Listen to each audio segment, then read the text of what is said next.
بسم اللہ الرحمن الرحیم۔ چلیے آگے دیکھیے کہ تیسری میں چوتھی ڈکشنری بتا رہا ہوں، یہ بہت پرانی ہے میرے پاس اتنے سالوں سے کہ یہ رکھے بھی اب بالکل بوسیدہ ہو گئی۔ اس ڈکشنری کا نام ہے دا اسٹوڈنٹس پریکٹیکل ڈکشنری۔ اس کے لکھنے والے غیر مسلم ہیں، کسی مسلمان نے نہیں لکھا ہے انگلش میں، یہ بھی انگلش ٹو اردو ہے۔ اس ڈکشنری کا صفحہ نمبر 292 ہے، اتفاق یہ ہے کہ اس کا بھی صفحہ نمبر 292 ہے۔ اس میں بھی خواجہ کے معنی کیا آیا ذرا دیکھیے۔ Khwaja a master a man of distinction rich merchant, اور اس کے بعد فوراً لکھا ہے خواجہ خضر، یعنی حضرت خضر علیہ السلام کو بھی خواجہ کہا جاتا ہے۔ تو یہ سارے اچھے معنی چھوڑے انہوں نے۔ اب میں اس کے بارے میں معراج ربانی سے یہ کہوں گا کہ اگر اچھے معنی چھوڑ کے آپ برے لیتے تو آپ کی حالت کیا ہے پتہ ہے؟ اللہ کے نبی صلی اللہ علیہ وسلم جب واعظ فرمایا کرتے تھے اور آپ صحابہ اکرام سے حدیثیں بیان کرتے تو کچھ منافقین جو ہوتے وہ پیچھے بیٹھا رہا کرتے تھے جان بوجھ کے، اور وہ اللہ کے نبی صلی اللہ علیہ وسلم کا مذاق اڑایا کرتے تھے معاذ اللہ۔ صحابہ اکرام رسول اللہ کی بیان کو اور تقریر کو سماعت فرما رہے ہیں، سن رہے ہیں، تو ہوتا یہ تھا کہ کبھی کبھی نبی پاک اتنا مشکل جملہ کہہ دیتے یا اتنی مشکل بات کہہ دیتے صحابہ کی سمجھ میں نہیں آتی، تو صحابہ اکرام کہتے رائنا یا رسول اللہ، اس کا مطلب ہوتا تھا اللہ کے نبی ہم پر رحم کیجئے، ہماری رعایت کیجئے، ہمیں ذرا آسان کر کے سمجھائیے، آسان کر کے بتائیے، ہم پہ کرم کیجئے، رحم کیجئے۔ تو منافقین کیا کرتے تھے، ان کی ڈکشنری میں ان کی لغت میں کے معنی ہوتے تھے چراوا، بھیڑ چرانے والا، تو وہ اس کو کھینچ کے کرتے تھے رائنا یا محمد، اور پھر ہنستے تھے، مطلب یہ لیتے تھے اے ہمارے بھیڑوں کو چرانے والے، معاذ اللہ، یہ گستاخی تھی۔ ایک مرتبہ حضرت سعد بن معاذ رضی اللہ تعالیٰ عنہ ایک صحابی تھے جلیل القدر، وہ ان منافقین یہودی تھے اور منافق تھے، ان یہودیوں کی زبان کو جانتے تھے کہ ان کی لغت میں، ان کی زبان میں اس کے معنی جو ہے بدکاری برے ہوتے ہیں۔ ایک مرتبہ وہ لیٹ آئے تاخیر سے سعد بن معاذ، اور وہ پیچھے بیٹھ گئے، تو اللہ کے نبی نے جب ایک بات کہی دی تو انہوں نے وہی پکار کے کہا چیخ کر، اور ہنسنے لگے، تو ان کو جلال آ گیا، سعد بن معاذ کو تلوار نکالی اور کہا بدبختوں میں تمہیں قتل کر دوں گا، تم اللہ کے نبی کی توہین کرتے ہو۔ تو انہوں نے کہا ہم تو وہی کہتے ہیں جو تم کہتے ہو، تم بھی تو وہی کہتے ہو رائنا یا رسول اللہ، اللہ کے نبی ہمارے پہ رعایت کیجیے، ہم بھی وہی کہتے ہو۔ تو آپ نے فرمایا تم غلط کہتے ہو، تم کھینچ کے پڑھتے ہو، تمہارا نظریہ، تمہارا خیال توہین کا ہوتا ہے، ہم کہتے ہیں تو ادباً کہتے ہیں۔ بات گفتگو بڑھ رہی تھی، اللہ کے نبی نے جب اس شور کو ملاحظہ فرمایا، کہا سعد کیا بات ہے، کیوں جھگڑ رہے ہو؟ عرض کہ یا رسول اللہ یہ آپ کی توہین کرتے ہیں۔ انہوں نے قسمیں کھانی شروع کی منافق، انہوں نے نہیں، ہمارا مقصد توہین کا نہیں تھا، اور ہمارا مقصد یہ نہیں تھا توہین کا۔ تو اللہ تعالیٰ نے قرآن کی آیت نازل کی، سورہ بقر کی آیت نمبر 104 ہے، اللہ رب العزت سورہ بقر آیت نمبر 104 میں ارشاد فرماتا ہے یا ایھا الذین آمنوا لا تقولوا رائنا وقولوا انظرنا واسمعوا، اے ایمان والو آج سے رائنا نہ کہا کرو، بلکہ اس کی جگہ کہو انظرنا، اللہ کے نبی ہم پہ نظر کرم کیجیے، ہم پر نظر کرم فرمائیے۔ اور پھر قرآن نے ان منافقین کا حال بتایا، تو صحابہ جو کہتے تھے وہ بھی وہی لفظ تھا، منافق جو کہتے تھے لفظ وہی تھا، مگر نیتوں میں فطور تھا، تو قرآن نے ان کو منافق کہا۔ خواجہ کے معنی اچھے بھی ہیں، یہاں سے قرآن کی اس آیت سے صاف سمجھ میں آ جاتا ہے کہ ان کے دلوں میں بزرگوں کا نہ ادب ہے اور نہ معاذ اللہ بزرگوں کی جو ہے تعظیم ہے۔ آئیے یہ خواجہ غریب نواز اور اس سلسلے کو جنہوں نے اسلام دیا ان کو معاذ اللہ یہ کافر تک کہتے ہیں۔ کیا خبر تھی تجھ بیچارے کو کہ ایک دن آئے گا، کیا خبر تھی تجھ بیچارے کو کہ ایک دن آئے گا، جب تمہاری دادری کا راز سب کھل جائے گا، جب تمہاری دادری کا راز سب کھل جائے گا، جب تمہارے جھوٹ کا راز سب کھل جائے گا،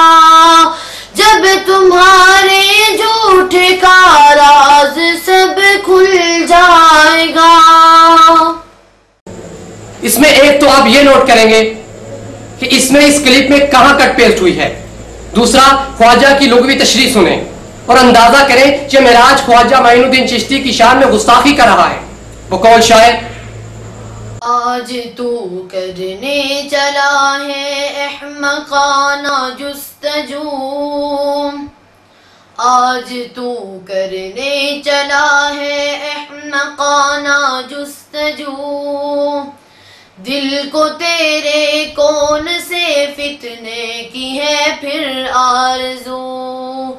دل کو تیرے کون سے فتنے کی ہے پھر آرزو،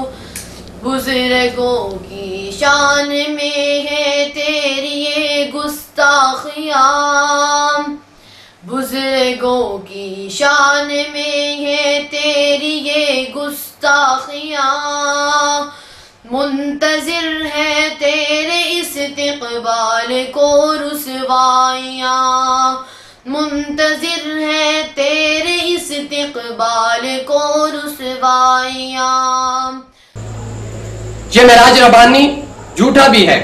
وہ گستاخی سے انکار کرتے ہوئے مگرمچھ کے آنسو روتا ہے اور لوگوں کی آنکھوں میں دھول جھونکنے کی کوشش کرتا ہے کہ میری تقریر میں کٹ پیسٹ ہوئی ہے۔ وہ قول شاعر: معراج تو تسبیح میں زنار کا ڈورا نہ ڈال، معراج تو تقریر میں تلبیس کا ڈورا نہ ڈال،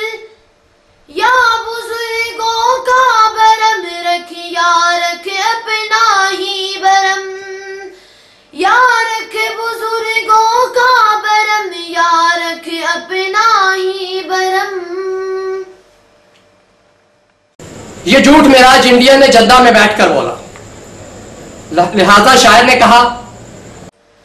تم اپنے جھوٹے فتوے کیوں ہر ایک پہ لگائے جاتے ہو، تم اپنے جھوٹے فتوے کیوں ہر ایک پہ لگائے جاتے ہو، تم اپنے جھوٹ کے نیزے کیوں ہر دل میں اتارے جاتے ہو، تم اپنے جھوٹ کے نیزے کیوں ہر دل میں اتارے جاتے ہو، ہم لوگ محبت والے ہیں تم خنجر کیوں لہراتے ہو، ہم لوگ محبت والے ہیں تم خنجر کیوں لہراتے ہو، اس شہر کو سچا رہنے دو، اس دیس میں سب کو رہنے دو،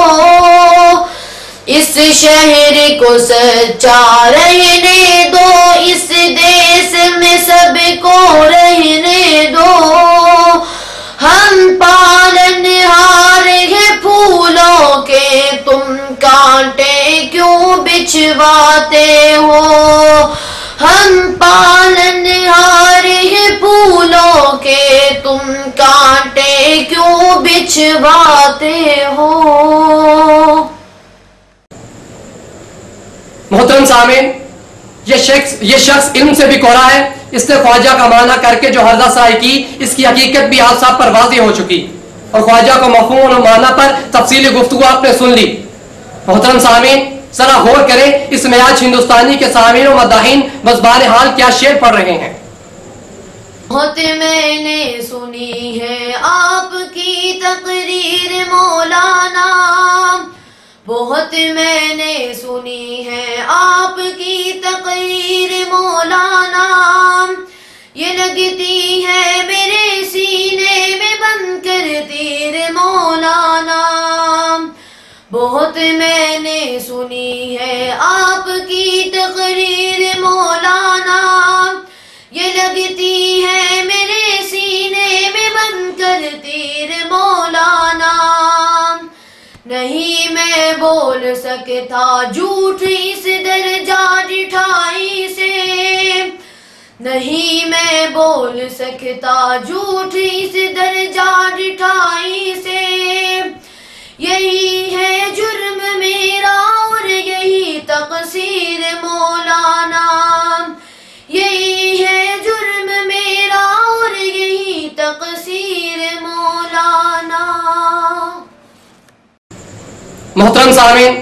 ہندوستان کی عدالتی کارروائی سے ضمانت کے بعد معراج بھارتی نے جو مگرمچھ کے آنسو روئے، اس کی ایک اور جھلک سنیں۔ اور اندازہ کریں یہ شخص حقائق کو کس طرح الٹ پلٹ کر رہا ہے، اور اس قدر جھوٹ، اس قدر خیانت، اس قدر دھوکہ، اس قدر فریب، اس قدر مکاری کہ اس کی جو بات ریکارڈ پر موجود ہے اس کا انکار کر رہا ہے۔ محترم سامعین، معراج گستاخی، اس گستاخی کے دو مختلف پہلوؤں پر تفصیلی گفتگو آپ نے سن لی، اب تو ہم اس کو یہی شعر سنا سکتے ہیں۔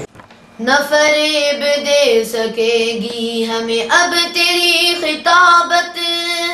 نہ فریب دے سکے گی ہمیں اب تیری خطابت، کہ رلا چکی ہے ہم کو تیری کم سخن نگاہیں، کہ رلا چکی ہے ہم کو تیری کم سخن نگاہیں۔ قرآن کریم کی تلاوت میں ناظرہ فعل، حدیث میں ناظرہ فعل، تاریخ میں زیرو، جنرل نالج میں زیرو، مگر جھوٹ اور خیانت میں ہیرو۔